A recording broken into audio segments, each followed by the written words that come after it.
Jesús explica la paràbola del sembrador, en què una mateixa llavor cau en 4 tipus de terreny: el camí, el terreny rocós, els cards i la terra bona. Només la llavor que cau en terra bona creix i dona molt de fruit.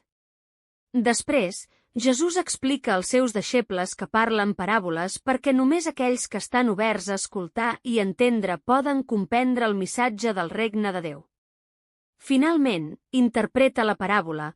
La llavor representa la paraula de Déu i els diferents terrenys simbolitzen les diverses maneres com les persones l'acullen. Alguns no l'entenen, d'altres l'abandonen davant les dificultats o la deixen ofegar per les preocupacions i les riqueses. En canvi, els qui l'escolten, l'entenent i la viuen són com la terra bona, que dona molt de fruit.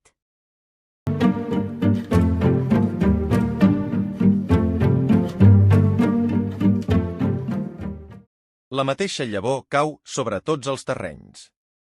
El problema no és la qualitat de la llavor, sinó la disponibilitat del cor. Aquest evangeli em convida menys a preguntar-me com sembra Déu i més a preguntar-me quin tipus de terra sóc jo. Déu continua sembrant cada dia, fins i tot quan el terreny sembla poc favorable. La seva confiança en nosaltres és més gran que les nostres resistències. Cada vegada que escoltem la seva paraula amb un cor disponible, el regne de Déu torna a començar.